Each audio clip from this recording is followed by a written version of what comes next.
Hi, Dan. Hello, Mitch. How are we doing? Crazy day. Just got home like this second. Well, it's that time of the year. It is.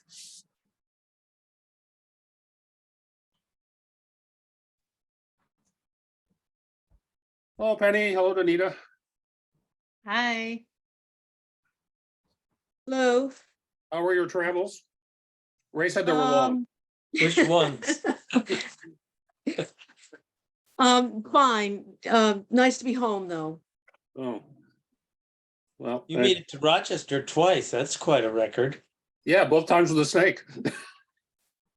No snow? No, the snow was pretty light, actually. What Dave But- was telling us. Hmm? That's what Dave mentioned. Yeah. Yeah, we just talked to Dave this afternoon, well, about 2 hours ago, actually. Yeah. We're Yeah, our coming back. major. Go ahead. I was gonna say, we're coming back from where you, up at, Northfield, Litchfield. Yeah. Was there snow up there?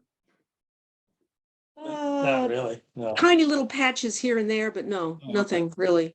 Yeah, they get it more than we do in some ways. Yeah, they did have some. So it's always colder in the Litchfield Hills. Yes. Yeah. So, yeah, we, our major concern was keeping Tommy the snake warm. Yeah, these difficult pets. I think, Tommy you ever the have a, snake. do you ever have a snake? Did I? Yeah. No, Oh, no. Oh. No, Yeah, I he's a- stick with dogs. Your wife, he's a ball python. And, well, it's the second most popular reptile pet. After, Jeez. after the bearded dragon. Oh my Um, gosh. And I've never actually, if I've seen a bearded dragon, I don't know it, but my boss's boss, actually, his family owns one. And he doesn't get it either. He's not, it's not his idea of a pet. But both of us concluded that both of them are really boring pets. Yeah. Yeah. Like, yeah. like the ball python, what it does is the reason they call it the ball python, it rolls up in a ball when it gets spooked. Oh, So great. basically, whenever I've been there, lately it's not too bad, but most of the time I've been there, Tommy's been curled up in his little snake house. Oh, Yeah. jeez. Nice. No. Well, my nephew has turtles. We stayed with him for a couple of days and, a 100-gallon tank.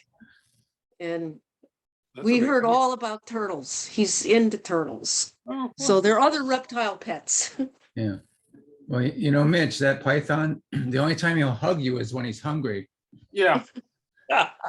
Well, the creepy thing, they have to keep like frozen rats and mice, and that's what they feed them. So They those don't are those are in the freezer next to the hamburger.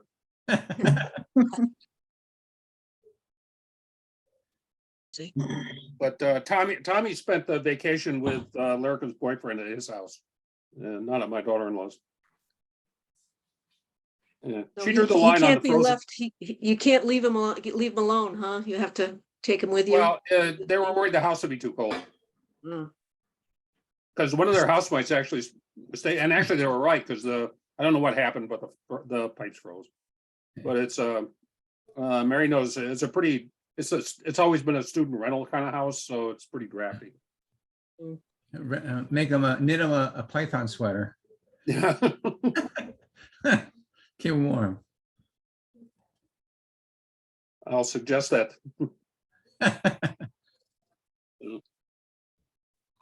But yeah, actually the weather, I mean, when we were up there, the weather was pretty, nothing remarkable. Yeah, it's been warm. Well, we had to get down to Georgia before we got into anything above 40 degrees. Oh, We didn't think we would have to go that far south. We finally did get down to 70-degree weather. So we went to the beach on New Year's Day.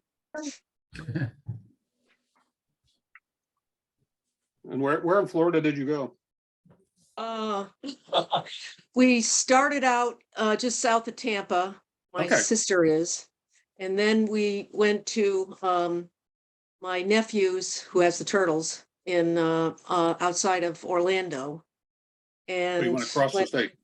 went across the state and further north. And then we went up to Jacksonville. Boy, you did the by tour. way of, yeah, well, and of course, Disney World was demanded, although And Ray Kennedy Space Center. and Kennedy Yeah. Space Center, which actually was very, that was fun. That's That was- cool. That was a very nice day there. I'd want to see that. Yeah, they've Disneyfied it, so there's a lot to see. Oh, You can talk with an astronaut, you know, I mean, really, having spent the day before in Disney World, which was, well, if there weren't half the planet there, it would have been fine, but half the planet's always there. yeah. Yeah, Yeah. Well, no, if you go the week after Thanksgiving or sometime in March, it's okay. yeah. So, Yeah. But not Christmas week, Maybe not this is Christmas sort of week. a church question. What was the guy's name we had from the Coast Guard Academy a few decades ago who played the euphonium? Wow. Oh, wait, I know who you mean. But it wasn't Paul Weir or something like that, or, Is it Uh, Brian Sturm? He was, oh, man. yeah, yeah. He'll come to me. But anyway, Not as just. easily as he used to. Ray is very good with names. I used to be Yeah, real good with names. this and is good. The old guy will get it. I'll go through my church directories. He's got church directories back to the Well, I've got seventies. picture directories. Yeah. Don't shame. Oh. When I first came to the church in 75, it was black and white. Uh, The average age of the church was 33. Yeah, there was no gray hairs. A few, but not many. Yeah, yeah. But That's true. Dave, I think his name is Dave. Oh, it might have been, yeah. yeah, because who's the guy in Norwich, Mayor? That's at the Methodist Church. Is it Buttery? Oh, Gary Buttery, Yeah, Gary Buttery. yeah. The music director at the Methodist Church in Norwich he plays. He's Uh, not a director anymore. Oh, I Ever was. No, I think his wife was at one time. oh, but he plays the tuba, Yes. and he's with the Coast Guard band. So let's see. I think everybody is here. Carol's not here yet. Oh, that's right, Carol. We better wait for her because she said, I saw her yesterday. She said she'd be here. So you still gonna manage to come to St. Luke and not get volunteered to do everything one more time before you have to go to work? Actually, I got to go to work, so I had my Oh. season. This is it, huh? That was your Yeah. one chance. Yeah. Are you going to be Do the it. recording secretary? Yeah. Yeah, the nominating the group is out trolling, hunting for people. Snare and whatever. My wife has plenty of free time now. She's looking for projects. We That have a is, community garden. you know, I saw you talking with someone about the seeds and I thought, you know what, that garden is a lot of work. It can be. Oh, but it's relaxing. Well, I'll It's give nice you the this time of pitch. year. You can do it a little more flexibly. So do you get to see catalogs and sit around and do your plans in Oh, January? Oh, we're yeah. way ahead of you. We Yes. set up a St. Luke account at Burpee Seeds now, so we got our tax exempt status, Diane. Oh, excellent. I thought yeah, you we got your only- we stuff only from got- school. I'm sorry. I thought you got your stuff from the school. Well, we give them the seeds. No, we give them the seeds. And they Oh, I give didn't us know the- that. Oh, They give us the soil and the Yeah. cups. Yeah, the yeah, plants. they do plenty of it, of the expensive stuff, but we don't make them, especially because then we can control what we're growing, so we give them the seeds. And And we, they do everything else, the soil, the cups, the water, raise all the seedlings for us. we also squeeze in as many as we can put by our south facing slider, which Yes. isn't that many here. Do you want to come up now? I'm gonna see if I can call Carol. Yeah. You can be a good boy. Hmm? I don't know.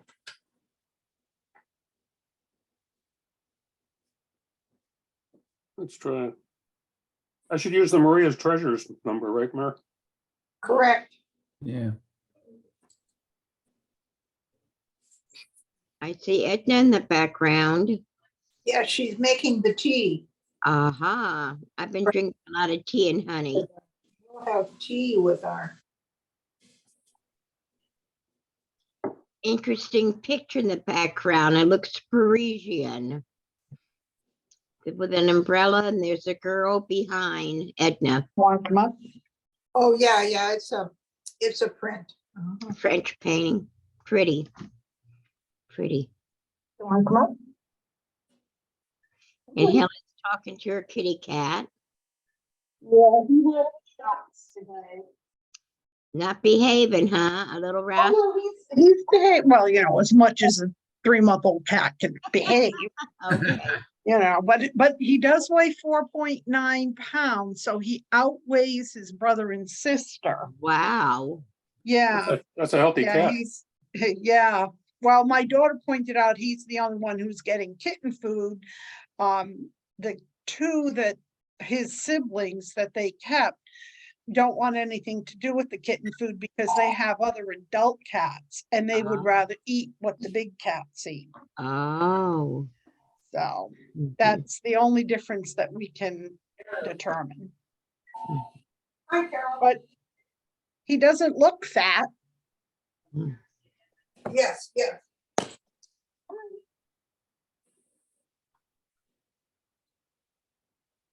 Looks like we're talking to Carol now. Yeah. Okay. Okay, I'll have Mitch send you it again. It's Carol on the Yeah, I phone. heard. She needs you to email her the link. Okay, I'll assume that I've got the message across. Okay. See you soon on Zoom. Bye. Mhm. You talk amongst yourselves. Yeah. Talk about your Trying to figure out which weeks. we talk about missed. circumcision for a while. It's always Circumcision. Yeah, how are they gonna do that to a woman?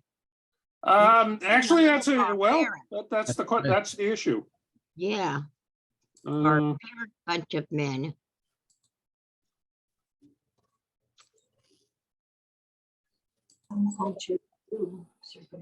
Yes, they do. And it's fascinating. Well, in a way fascinating, but I find very ignorant of why they did it to the men. Circumcision and the foreskin and all. But then as I said, it's not only in Jewish, the Muslims do it as well.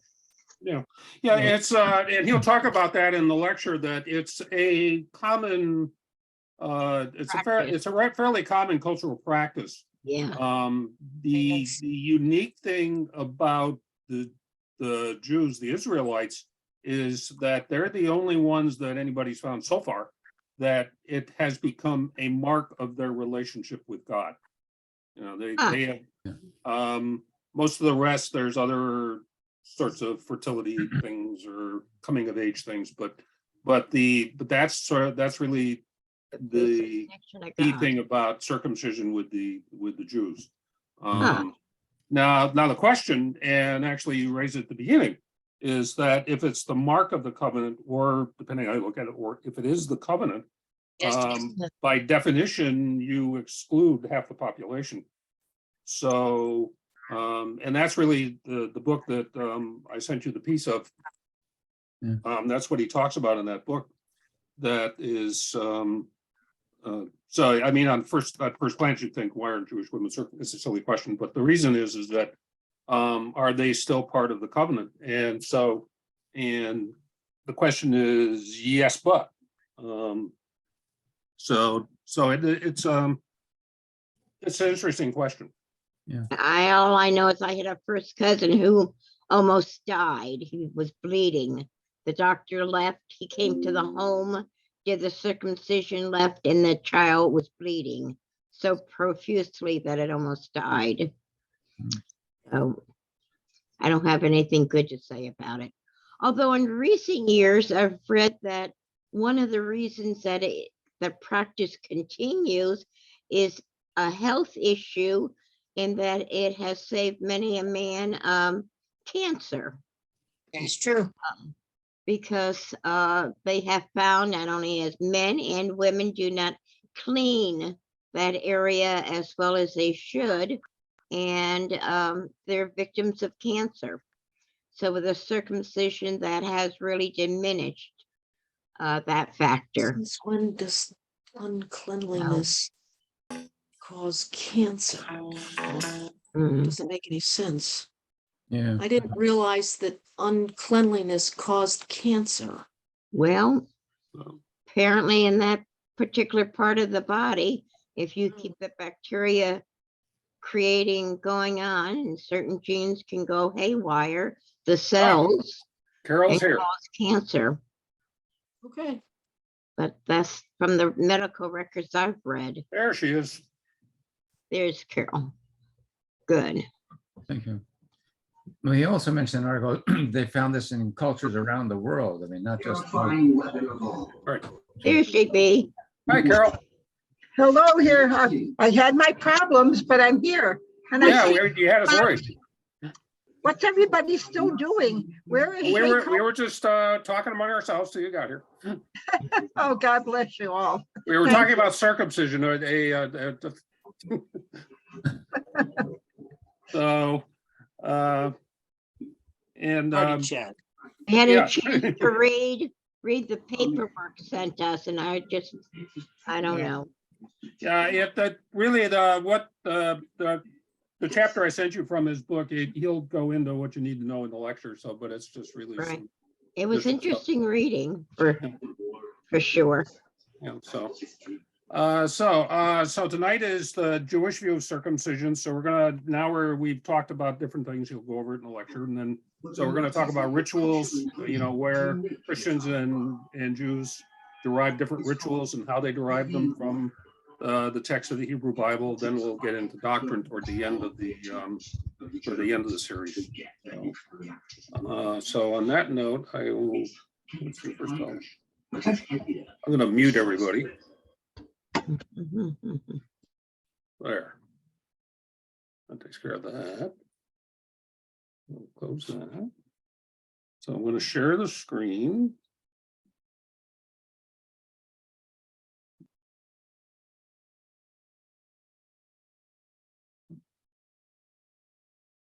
Share the sound first.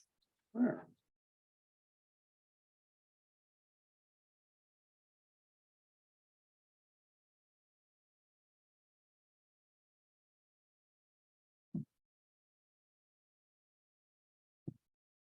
There.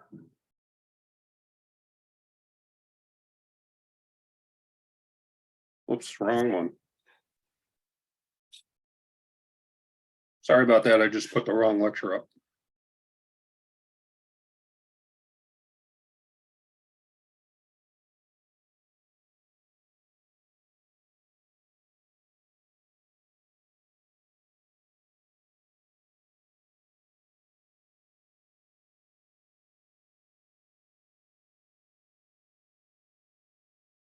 Yeah, okay.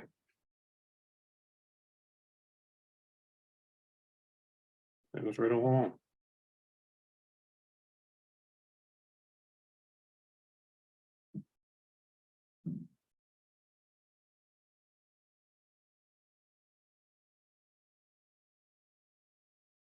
As to say, we've discussed what is the Hebrew Bible. We've discussed how Jews and Christians read the Hebrew Bible. We've discussed what is Judaism and what is Christianity. We've discussed how Judaism and Christianity became separate things in the course of the first and second century, focusing on that, the formative period, first and second centuries. All that by way of introduction. We will now, from this point through the end of the course, we'll be marching our way through a series of rituals that seem to be commanded by the Hebrew Scriptures, which are, these commandments are interpreted one way by the Jews and interpreted some other completely different way by Christians.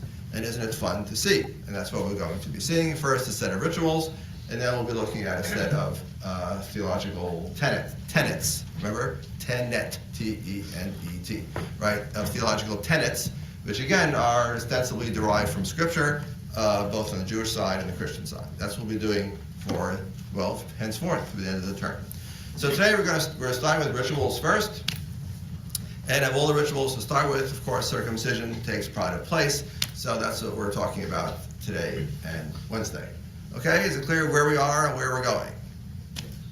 Good, so let's get right to work. So, circumcision, right? So circumcision means, comes from Latin, to cut around, cutting around, because a cut is made around the shaft of the male organ to remove the piece of skin called the foreskin. There we go. I need to make it clear right away up front that many middle-class American males are circumcised. The percentage is lower than it was just a generation ago. It was once over 80%. Now it's somewhere down around 40% of middle-class American males are circumcised and as part of routine neonatal circumcision. I can ask for a show of hands here about who's circumcised, but I won't do that. The point simply is that you don't have to be Jewish in order to be circumcised. And the key point here, the next follow-up point is, even if you're circumcised, doesn't mean that you're Jewish, right? So if you've been Jewish, if you've been circumcised because of this routine neonatal circumcision in America, it just means that you are whatever you are, but you happen to be circumcised. It doesn't make you Jewish more or less.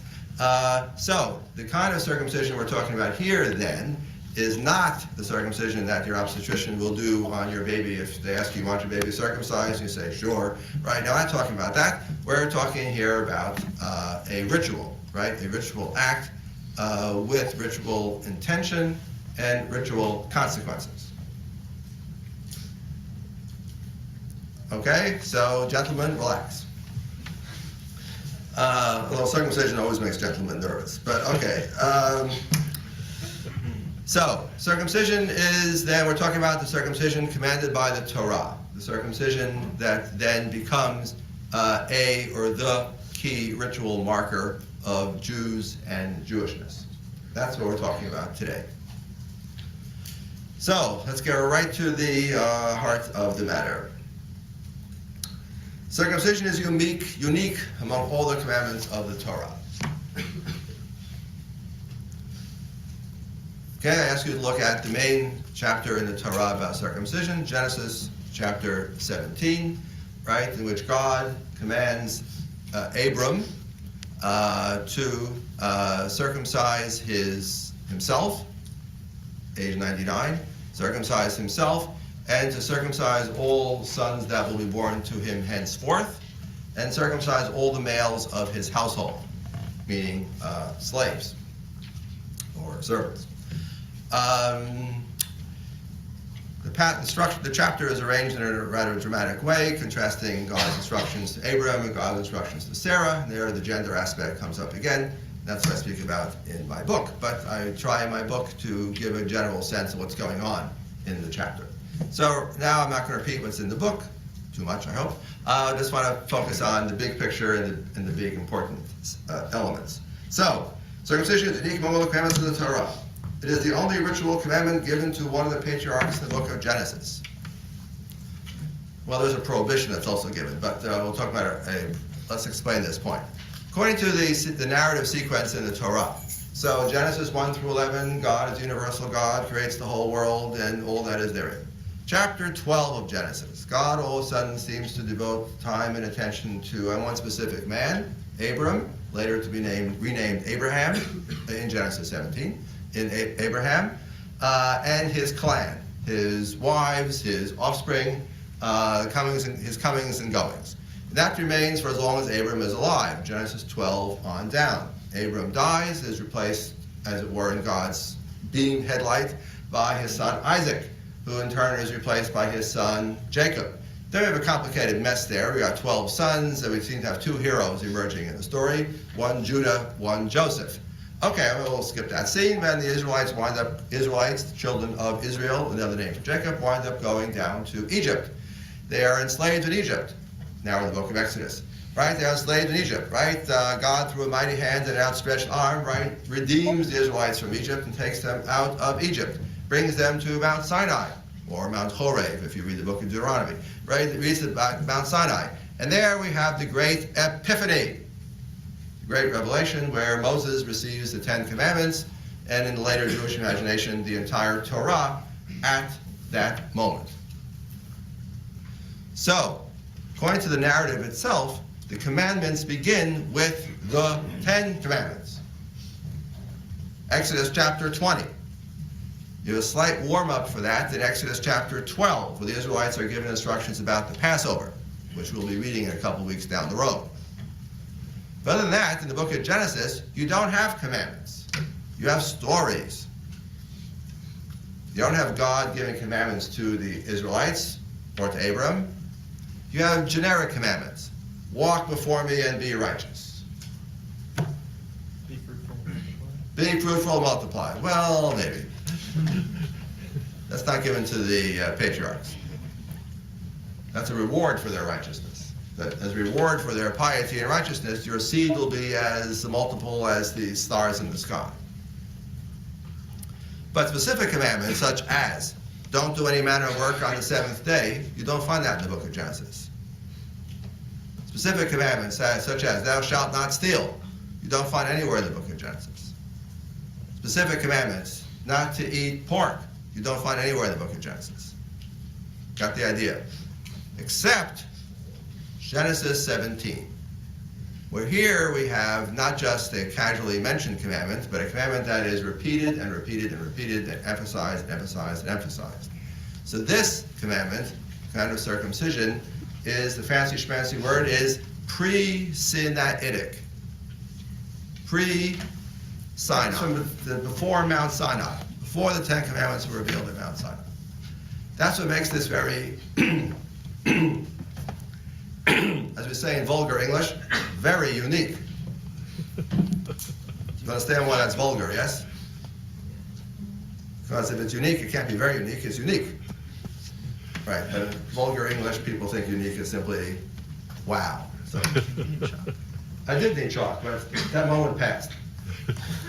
Okay, you'll write pre-Sinaitic on the board. Okay, very good. So, what does that mean, Professor? So it comes to the book of Genesis, so big deal. Well, if you are a Jewish thinker type or a Christian reader of the scriptures, you will notice this anomaly. That here circumcision is the first commandment given in the Torah. Footnote. The rabbis pretend there's another commandment earlier than that, but I'm not going to worry about that. Back to where I am. Right, there's the first commandment given in the Torah. Not counting the commandment to Adam, don't eat of the forbidden fruit. I mean, no, that's not a commandment. That's, commandment for an ongoing relationship between people and God. Here we have the circumcision in Genesis 17. This is interesting. Next. Circumcision is, footnote, there is of course one prohibition given to the, this is a thou shalt circumcise. There is one thou shalt not in the book of Genesis, right? That's the eating the gid hanashel, or what's it called in English again? The what? Sciatic nerve. Sciatic nerve. Okay, don't eat the sciatic nerve. All right, that's of an animal. Don't ask. Okay, next. It means no filet mignon. Yeah, it means that Jews don't eat filet mignon, right? Because they can't get that part of the animal, that meat. All right. Jewish kosher butchers, it's too expensive. They can't process it. Okay, back to where I am. I'm talking about circumcision, not about food. See, it always comes back to food, right? Jews, it always comes back to food. Okay, next. So, the commandment is given to Abraham, in the book of Genesis. Highly unusual. Makes this a commandment, a different category as far as its authority in terms of the Torah's own rhetoric. Next, performed once in a lifetime. Once you've done it, you've done it. Or once it's been done to you, it's been done. Period. Nothing more to do. Unlike every other commandment, of course, which applies perhaps at every moment of every day. Fear the Lord, honor your father and mother, which apply at every moment of every day, or which are very specific. Every seventh day, don't do any manner of work. On the 15th day of the first month, celebrate the Passover. This is done once forever. It's performed on the body. Right, many commandments, of course, are performed by the body. You do something, or you don't do something. You refrain from doing something. But this commandment is done on the body. Now, there are some commandments in the Torah that also regulate what is done to the body. For example, no tattoos. Or there are commandments about don't cut your hair in a certain way. So there are a few commandments about what we don't do to the body. But with this commandment, we have an interesting one, which is a commandment to do something to the body. If you want to be pugnacious and polemical, you might say you're mutilating the body.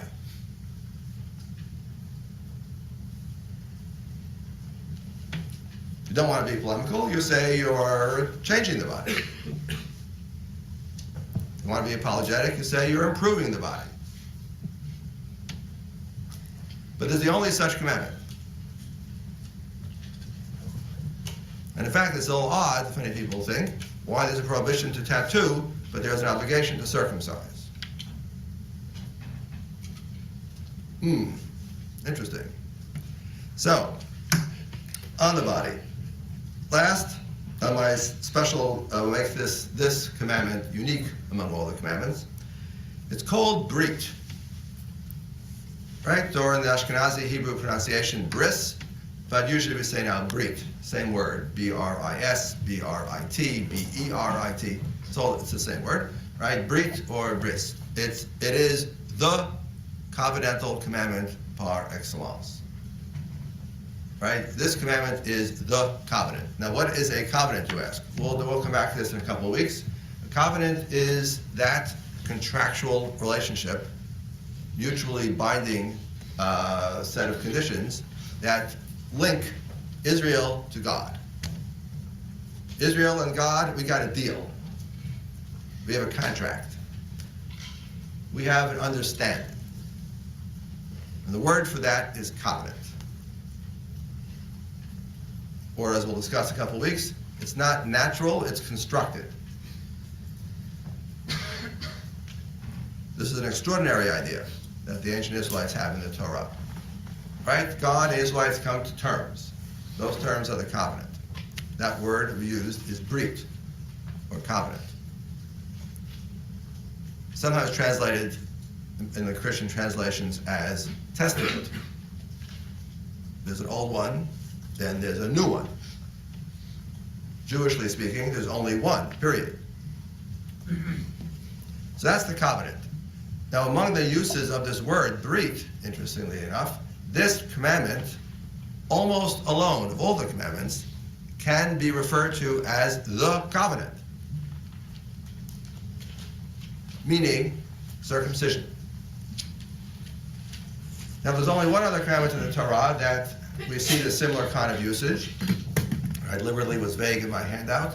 For a quick quiz here for you day school kids, Sunday school kids, Bible school kids, right? So for 10 points and an opportunity to go on to the bonus round. What is that other commandment in the Torah, which also, at least one biblical passage in the book of Exodus is called the commandment, the covenant? Harry. Sabbath. You get 10 points. Your parents got their money's worth out of Maimonides, right? Right. So there was one passage in the book of Exodus where the Sabbath is also referred to as the covenant, or the sign of the covenant. Interesting language. But what's amazing about Genesis 17 is that the word covenant appears 13 times, as we'll see in one moment. Appears 13 times in the chapter of 17. So, what do I deduce from all this, class? The fact that circumcision alone is given in the book of Genesis before once in a lifetime, done on the body, and is called covenant. I would deduce from that the circumcision, in terms of the Torah's own hierarchy, is pretty damn important. Right? Whoever wrote Genesis 17 clearly thinks that circumcision is a big deal. It's not just another commandment. It seems to be something sui generis. It's a category of its own, with a significance of its own, and a potency, I'm tempted to say, right, that is greater than that of your run-of-the-mill commandment. Like, thou shalt not steal, honor your father or mother. This is different. Now, what does it mean? That's the question we'll turn to next. Okay, questions? Yes, ma'am. I thought God had established a covenant before, like with Noah after the flood, which was like Genesis 9. Excellent. Right. So, right, you have in, excuse me, you have in the Torah a series of covenants. Right. You could argue you have a covenant between God and Adam and Eve in the Garden of Eden, right? So I'm giving you a Garden of Eden, but it comes with conditions. Don't do X. Surprise, they do X, right? Right, and then they get kicked out. Then we have another covenant between God and humanity. Humanity sins and God brings the flood. Then we have Noah. In the case of Noah, Genesis 9, we have the language of covenant is used specifically, right? It's explicitly. Before that, it's implicit. Here we have the language of covenant used explicitly, right? And after the flood, the rainbow is the sign of the covenant. The same language as Genesis 17. It is the sign of the covenant. Then you have the covenant between God and Abraham, and then God and the Israelites, and so on. So you have a string of covenants. What that means exactly, I'm not sure. But this is the only one that is ritualized, right? Where this covenant relationship between God and Abraham, you're my guy, and Abraham says to God, you're my God. You know, we got a deal here, right? The two of us. And God says, I'm going to seal the deal. Circumcision is the seal. That's the word later Jews used to refer to circumcision, right? We're going to seal the deal with circumcision. Well, that's where I would say at that point, this is something qualitatively different. Good. Questions, observations, complaints? Any gentlemen feeling queasy or okay here? Good, then we'll keep going. Okay, so it clearly is the eyes of the narrator in Genesis 17. Circumcision is qualitatively different from your run-of-the-mill commandment. Now, what does it really mean? Or what's the narrator trying to tell us? Or what's up the narrator's sleeve? Well, at that point, we need to start to investigate and sort of look around. So, Genesis 17, here's where I do repeat slightly some of the stuff that was in the reading. It's very clear in Genesis 17 that there is an association between circumcision and progeny, circumcision and fecundity, circumcision and land. So we seem to have a triangle. Namely, Abraham is 99 years old. This poor man does not have an official heir yet. He has a son by a handmaid, Hagar, right? That son is Ishmael, right? Perfectly nice fellow, right? But, you know, it's the son of the handmaid, right? It's not a son from a wife. The wife is Sarah, or Sarai, now called Sarah. Now, if you ask what's exactly the difference between a wife and a handmaiden, well, that's an interesting question, which I don't really know how to answer fully. But clearly this text assumes there is a difference of status. So from the wife, he has no offspring. From the handmaiden, the concubine, if you will, he has Ishmael. He's 99 years old, you know, let's face it, you know, he's getting a little desperate. So God says, be circumcised. Thank you. God says, be circumcised, and I promise you a mighty progeny. Well, guess what? Guess what happens in the next chapter? Isaac is born. See? It worked. Now that we have an official heir, Isaac, son of the promise, or son of the covenant, he's called in later Jewish readings of Scripture, right? Just now we have an official heir. Part of being an official heir is you got to inherit something. So he's inheriting not just status of being the man, the God man, right? The man who is standing in close relationship with God. He's also inheriting the land. That's what I meant by we have circumcision, progeny, land, right? These three come together in Genesis 17. So in the eyes of what we assume are let's say the narrator, we assume is a priestly narrator, according to the modern Bible scholars. Genesis 17 is a product of the priestly school. So according to the priestly narrators of Genesis 17, right, circumcision is part and parcel of the covenant, namely special status in God's eyes of us, the people, or at least the men, at least. What about the women, you ask? Well, I wrote a book on that. Okay, so, but at least for the men, with special status in God's eyes, marking us off as God's people, marking us off as special status in the covenant, marking us off as the tenants of God's holy land.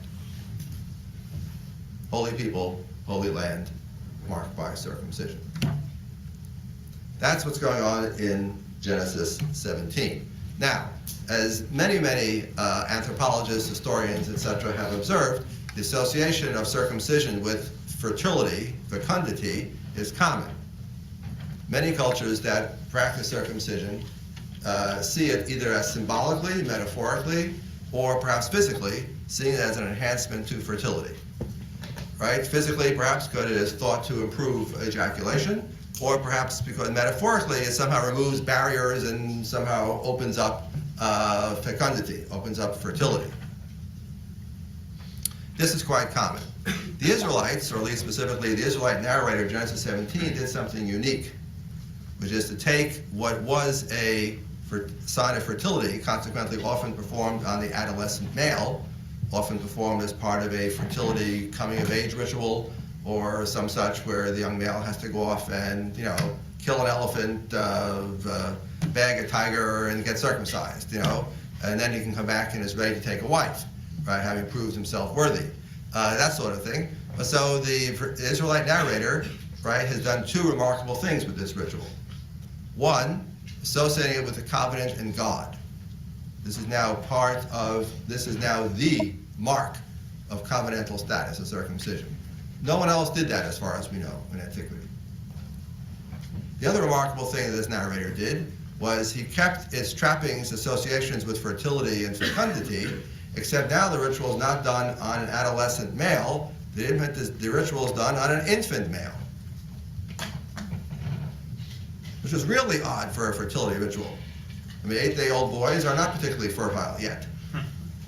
All right, they still need their mother. So there's something odd going on here, which we modern anthropologist types have not gone to the bottom of. We don't know exactly where he got this covenant idea from to associate with circumcision, but he did, for which there is no parallel anywhere in antiquity. And moving a fertility ritual to that of an infant boy means, in effect, that the ritual is marking the fertility, not the future fertility of the boy, but it's marking the present fertility of the father. So it seems to be a ritual that binds father and son. Or as the way several anthropologists have read it, it's a way of taking the boy out of the world of women and into the world of men. Here is an infant recently produced by a woman, the mother, right, without whom this infant would not be, and without whom this infant would die, since after all, in ancient cultures, the mother nurses the baby, or some woman nurses the baby, but the mother nurses the baby, right? But it's our way of, society's way of saying, the woman belongs to the mother, yes, but socially speaking, this is a man in the future. This is a future male who will inhabit the world of men, not the world of women. Or to put it more pugnaciously, paternity trumps maternity.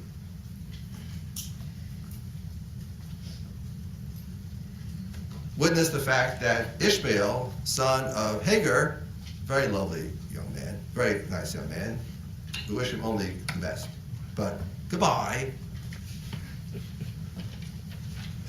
Isaac, of course, is the son of the promise, because Isaac has the right mother and Ishmael has the wrong mother. So maternity does matter.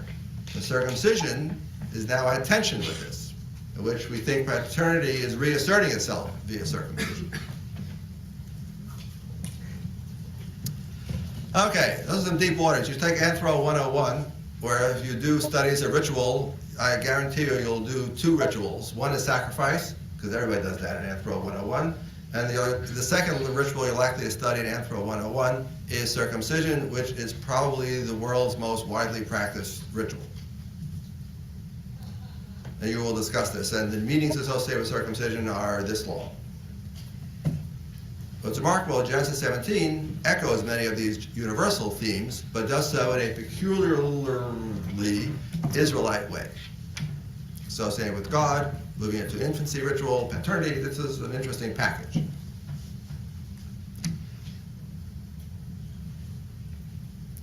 Okay, questions?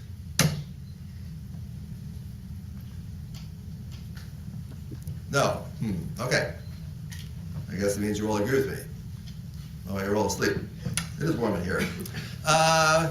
Circumcision is a sign of the covenant. Okay, just pay attention to that phrase. We'll come back to that on Wednesday. That's in Genesis 17, verse 11, right? Where in some peculiar way, as I discussed in my reading, the circumcision is not just the covenant, it's also the phrase used there is ot brit.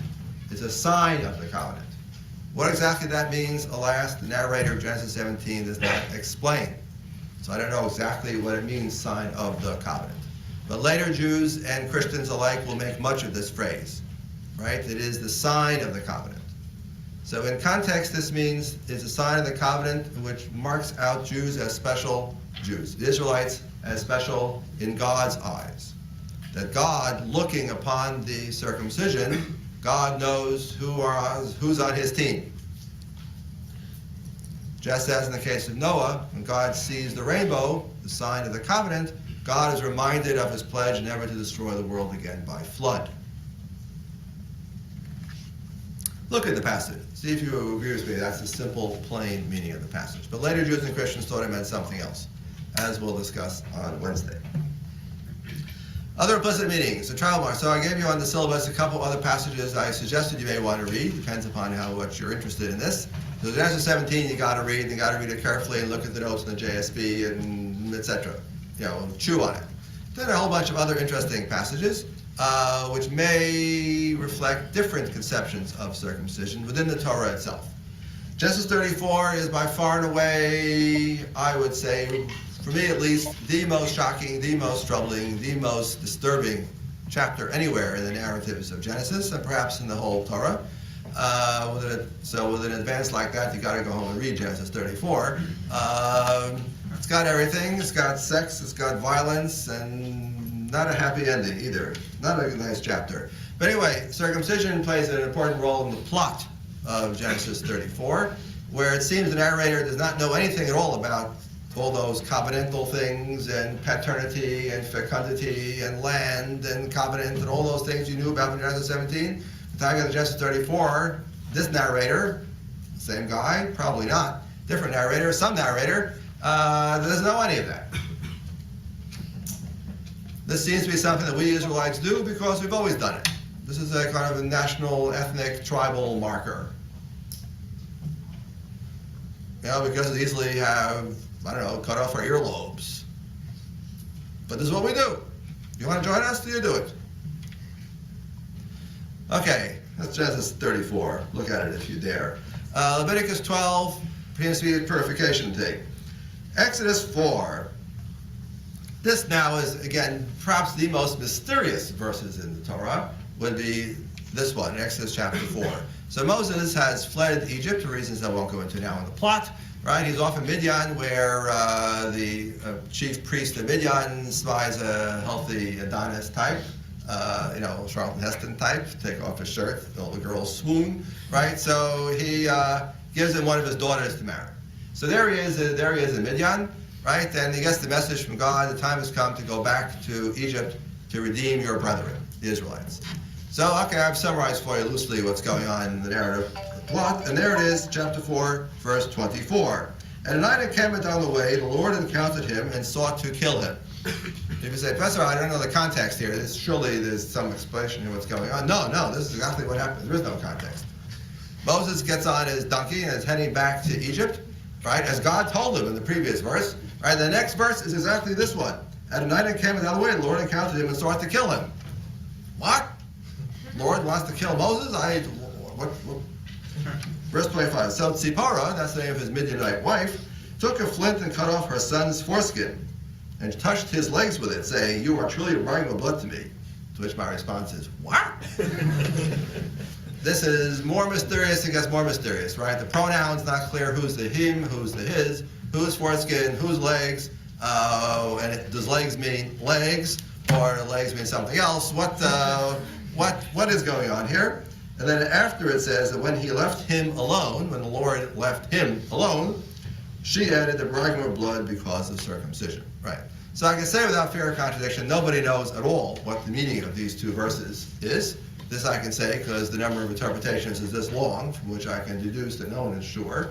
So the ancients, medievals, and the moderns have all grappled with this very mysterious verse.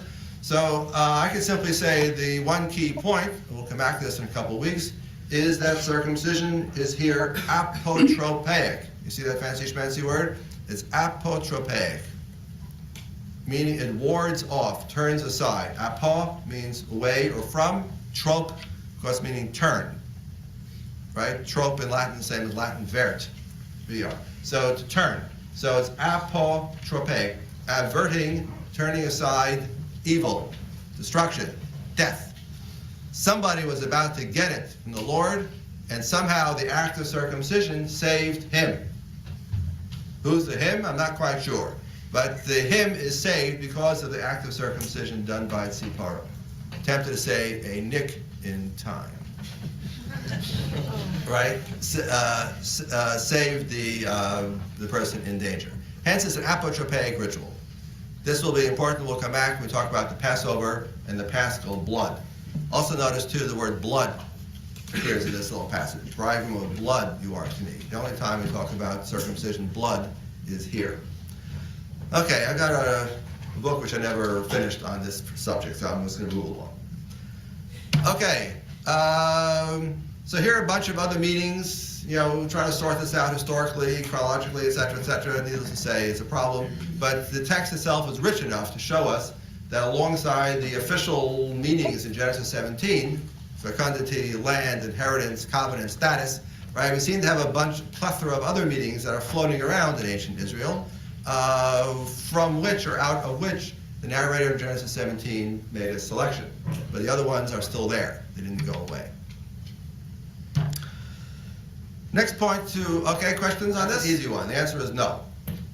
Okay, the idea that circumcision is a hygienic ritual to prevent phimosis or, infection of the foreskin or other such things, right? These are modern readings, which actually go back to antiquity, but they're particularly common among certain kinds of Jews for whom a hygienic ritual is rational and therefore defensible, whereas this mumbo-jumbo gobbledygook about God and covenant and Torah and status is not rational. So if you want to defend the ritual on rational terms, you would argue it has health benefits. And indeed, the ritual is still defended on health grounds by some, for whom it seems to afford some protection against transmission of the AIDS virus from the male to the female, or the infection of the male from the female, the AIDS virus. Whether that is statistically significant benefit, coming out wrong. But that benefit is sufficiently high statistically so as to justify routine neonatal circumcision, that's a question for public health policy, right, and for insurance companies, right? But that's a different kind of question than what we're discussing here. Okay, the hygienic idea is not found anywhere in the Torah, and similarly when we get to the food laws, right, the idea that Jews are told to avoid pork because Moses was trying to save them from trichinosis, right, is also not likely. That's a secondary reading of what's going on. It's not in the text at all. Okay, but we'll come back to that. So the short answer is no. Other questions? Good. The next important point you need to remember is this metaphor, circumcision. That circumcision means cutting off the foreskin. So already the Bible itself, already the Torah itself, already knows that just as there is a foreskin in the flesh, and circumcision means cutting off the foreskin, taking a knife and cutting off the foreskin. Similarly, there is a metaphorical foreskin, which also can be or needs to be cut away. So here, this is unusual. There aren't too many other commandments where I can see the language can be shown to be used either literally over here and also metaphorically. But here we have it. So circumcision gives us a metaphorical language also. right? You find that in the book of Deuteronomy, as I give you on your handout. It's also in the book of Jeremiah, and on your syllabus you have a couple of passages to look at. This is important. This again will be a key to the way Christians will be reading these passages. So you need to understand that Torah itself already is aware of this metaphorical language. If you have a metaphorical foreskin, then you can have a metaphorical circumcision. What does foreskin mean in this case? It means some blockage, something that blocks communication between God and the person and the human being. It's blockage. You're cutting away something that interferes. You're cutting away something that blocks communication. In other words, piety, repentance, listening to the Lord's words, and so on and so on. That presumably means to circumcise the heart means to make the heart ready to receive the divine message. But this is not just some later rereading of these passages. This metaphor is already in the Torah and in the Bible. Remember that for Wednesday. Okay. I'd like to spend the last 8 minutes or so looking at this rabbinic text from chapter Nedarim, which Cohen refers to in the reading. Again, I don't have a Jewish analog to Justin Martyr, so Justin Martyr, I have all this nice Christian polemic laid out clearly before me. So on the Jewish side, I got to look around for Jewish polemics. What does the word polemic mean?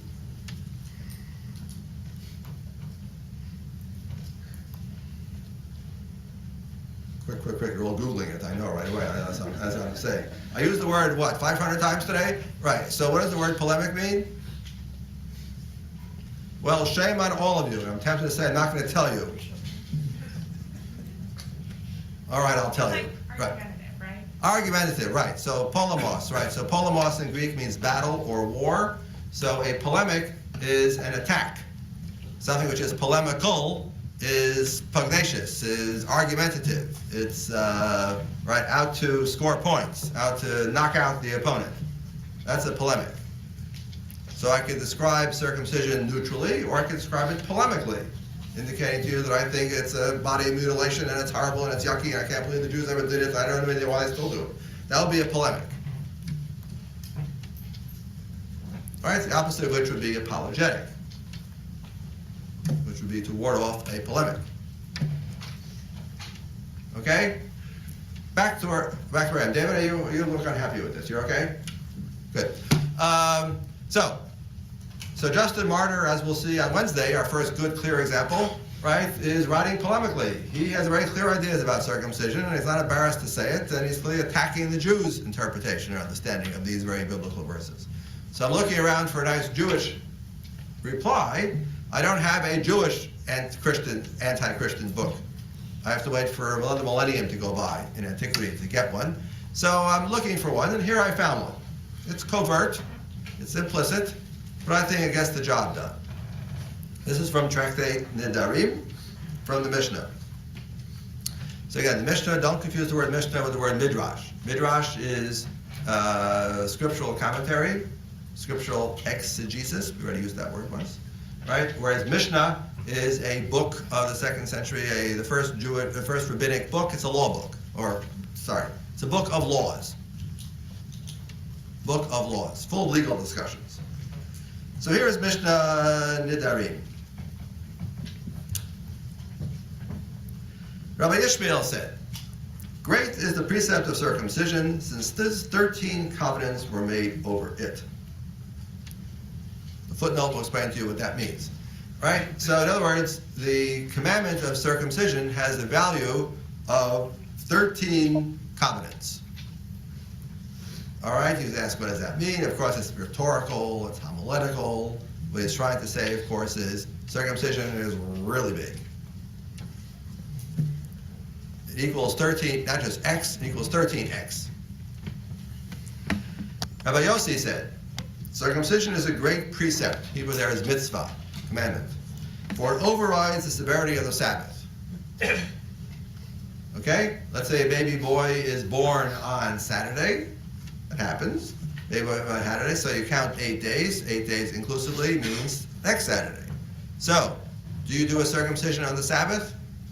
Yes. Yes. the circumcision override the Sabbath in that sense? Yes, because inevitably, are you going to have to desecrate the Sabbath inevitably to do the circumcision? Yes. Do you do it anyway? Yes. So Rabbi Yossi says, you see, that shows how great circumcision is. It even overrides the Sabbath. And everybody knows how important the Sabbath is. Rabbi said, that's the name of a fellow who was simply called Rabbi, I guess par excellence, right? Rabbi Judah, right, the patriarch, said, greatest circumcision, for notwithstanding all the precepts which Abraham fulfilled, he was not designated perfect till he circumcised himself. As it is written, walk before me and be perfect. Genesis chapter 17, verse 1. So that chapter in which God lays out in great detail the commandment of circumcision, that chapter which tells us how Abraham faithfully observed what God commanded him to do, that chapter opens with the statement, walk before me and be perfect. Meaning, what makes Abraham perfect? Circumcision. It is a circumcision that is now I would elaborate a little bit, is a perfection of the human body. Or the obedience that we show by doing circumcision is a sign of perfection. I'll come back to that in 1 second. Another explanation, great circumcision. Okay, I'll skip that one. It's the next hard one. Okay, then we go to the Talmud, which are later elaborations and commentary on the Mishnah. So we have the same point. It was taught, Rabbi said, greater circumcision, for none so ardently busied himself with God's precepts as our father Abraham, yet he was called perfect only in virtue of circumcision. And we have another version, next paragraph, greater circumcision that counterbalances all the other precepts of the Torah. Last paragraph, great circumcision says, but for it, heaven and earth would not endure. It has cosmic importance. Now, I realize most of you are not familiar with rabbinic style or rabbinic homiletics, or perhaps rabbinic exaggeration, but trust me on this one. This is not routine. Rabbis don't go around saying, eating matzah on Passover is the greatest precept, to equal all the other precepts in the Torah. But honoring your father and mother is, but for honoring your father and mother, heaven and earth would not endure. No, they don't talk that way. There's something odd about circumcision to elicit this kind of, let's be honest, ladies and gentlemen, exaggerated, over-the-top praise. Presumably, these passages are not innocent bits of homiletics. Presumably, these passages are the rabbis responding to something or somebody out there who one assumes is saying the opposite. Now, it would be nice if there are Christians. That would be lovely, because now I have a real perfect debate, as we'll see on Wednesday. Christians will cite already with Paul already. Paul cites as the proof text that we Christians don't need circumcision of the flesh. Who is my biblical paradigm for that from Paul? Chutzpah. It's Abraham. Because Abraham in chapter 15, 2 chapters before chapter 17, Abraham is called righteous. Abraham is deemed reckoned righteous in God's eyes. And Paul says in Romans, you see, Abraham is fully righteous in God's eyes, chapter 15. He's not circumcised yet, and he's still righteous before God. It shows you don't have to be circumcised to be righteous. You can be righteous before God without circumcision. And this passage says in reply, oh yeah, you can be righteous, but you're not perfect. It's a beautiful debate. You can be righteous, but you're not perfect. You want to be perfect in God's eyes, blameless in God's eyes, you got to be circumcised. That's chapter 17, to which the Christian says, yeah, I know, but chapter 15, you're righteous. But the Jew says, yes, but chapter 17, you're not perfect. You're perfect. So here I can hear a real argument. This is a real debate. I would love, if this were what I just said, is not just making my Shai Cohen making this up, it would be nice if this were in fact a real debate, to which I can't prove at all. But, all right, that's what we do in the ancient Jewish studies business. You make it up and you hope that it's right. Okay, but in any case, we have this, even if this construction is not exactly right, at least we see that this passage is exaggerating, is bestowing extraordinary value and significance on circumcision, probably because there are Jews out there who in fact are denigrating it, or there are Jews out there who are saying, it looks like it's important. I admit Genesis 17 seems to swell beyond the normal reasonable statement about the value of a commandment, admittedly, but I will explain to you why you really don't need it. I'll explain to you why it is not as important as you think it is. And this rabbinic text comes and says, no, it's even more important than you thought it was. Okay, the other half of this discussion will continue on Wednesday. We will look at the Christian side. Okay, everybody. Okay.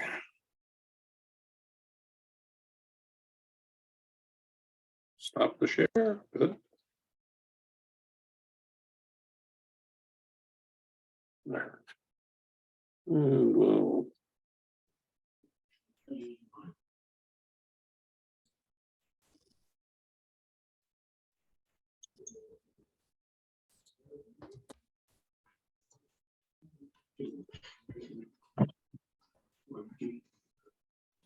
Okay. Covered a whole lot of territory there. Yeah. He didn't cover so much about women's circumcision, which is fine. And to think that with circumcision, you then become perfect, I guess in the eyes of God was interesting. And although we may not go with the concept that removing of the foreskin may prevent cancer, it certainly cleans the penis better. That infection is less likely to occur. And that happens in too many cases with men, as with women having vaginal infections. So it's good to be circumcised, I would think, over, unless you really are taught as a young man, a boy, and into manhood to take the time and clean that part of the penis as well as you should. Well, I think the whole thing of circumcision in the way that you're going, Dale, I think is a kind of more of a Christian view. As a nurse, saying the things of cleanliness and everything else, I taught people to be CNAs. I trained them. And that was something I had to train them to do in adult men. Yeah. For cleanliness. Right. So, well, you they're know, taught I it as think- a I think youngster, you've they just got don't always that- continue it in manhood. Yeah.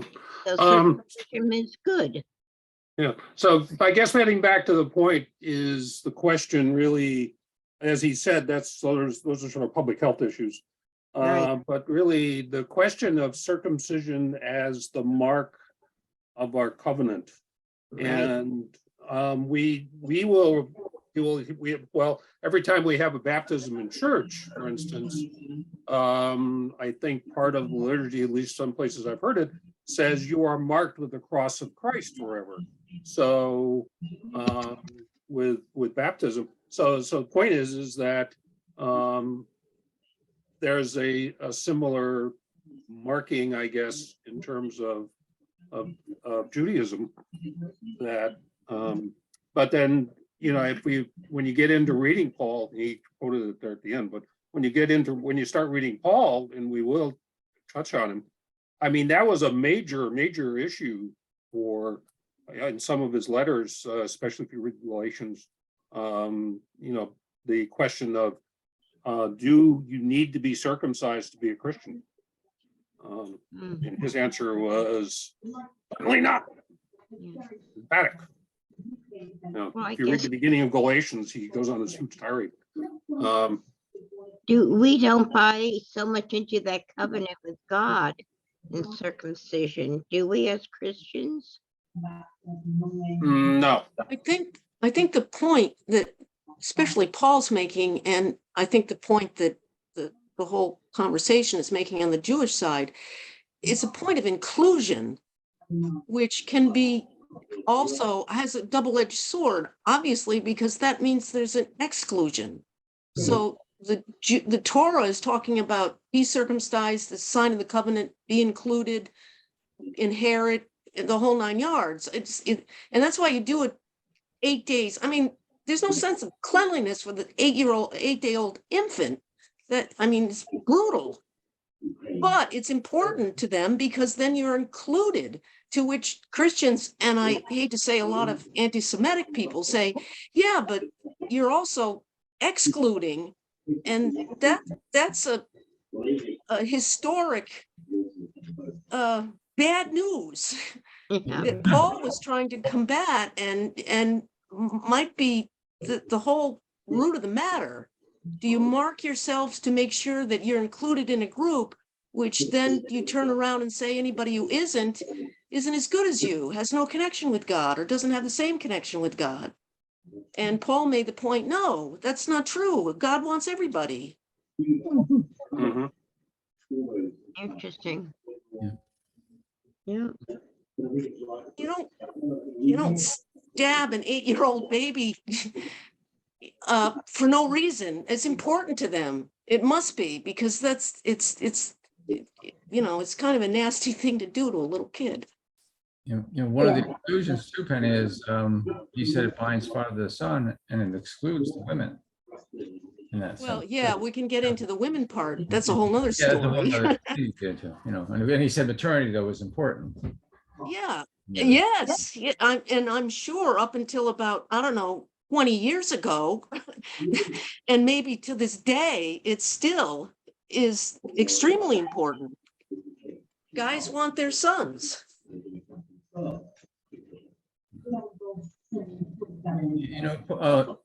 Mitch, I remember seeing something in the article, I guess he didn't get to it, or maybe I missed it.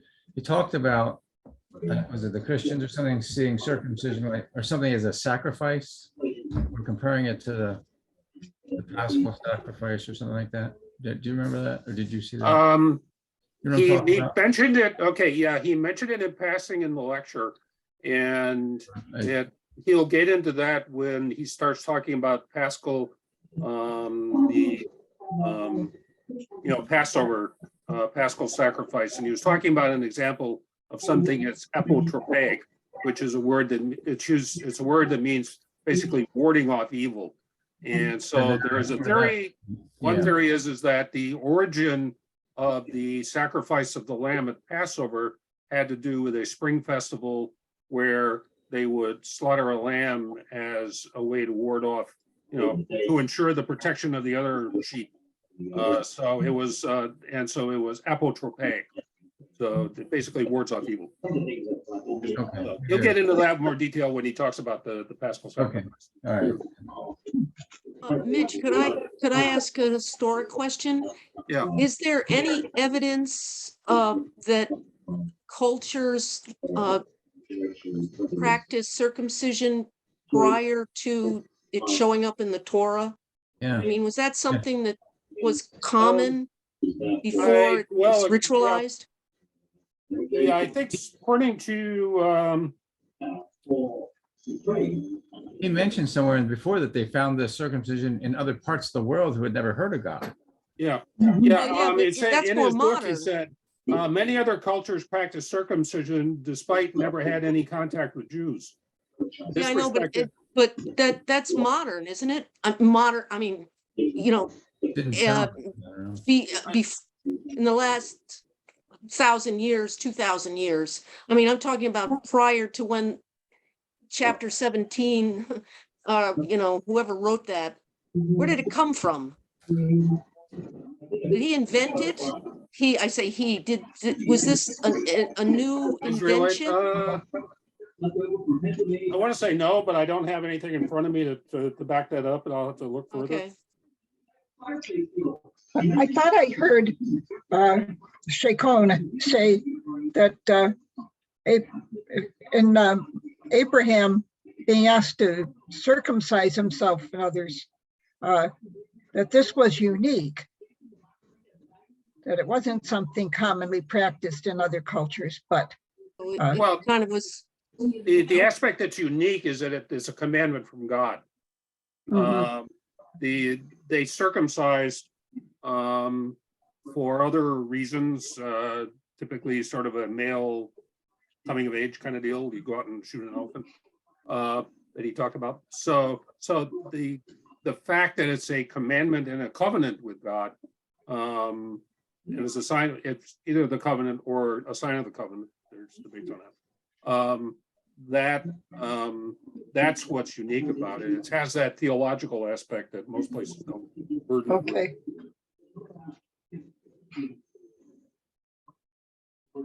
Let's see.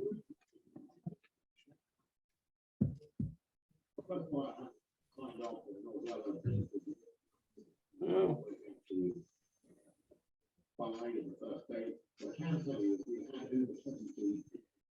Mary and Mitch, Yeah, I just want to let you know that Mike Barkley passed away Oh, on January 3rd.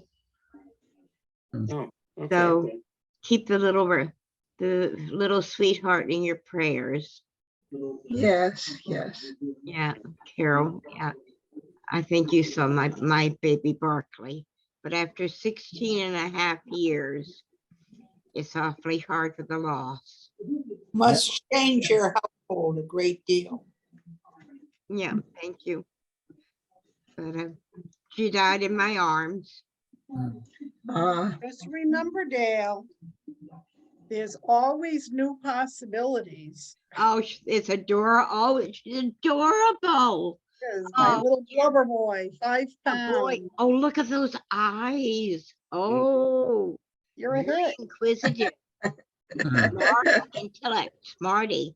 I'm Yes, gonna he's say very goodnight, smart. folks. You take care. Okay. Good lesson. In answer to your question, Penny, actually circumcision is one of the world's oldest planned surgical procedure. And one person suggests over 15,000 years. There's no firm consensus. One theory is it began in one geographic area and spread.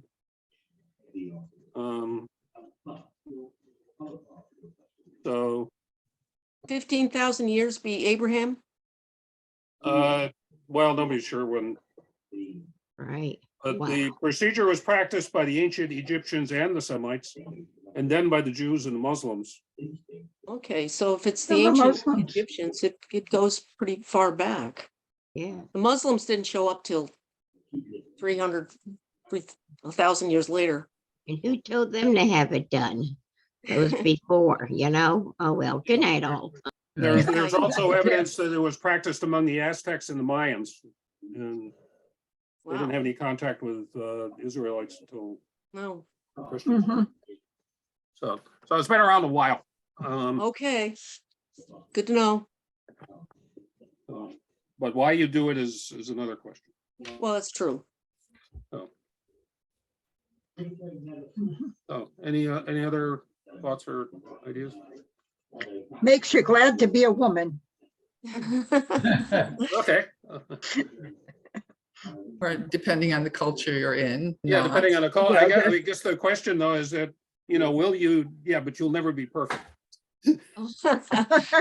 Yeah, we could debate that. Well, just to end on a maybe lighter note, we have a salt and pepper shaker, which go with our Blue Willow china. And our granddaughter Abigail was looking at them and noted that the pepper came out of the woman and the salt came out of the guy. And she thought that that should be reversed because she said the woman is more useful. What a wise Wow. young woman.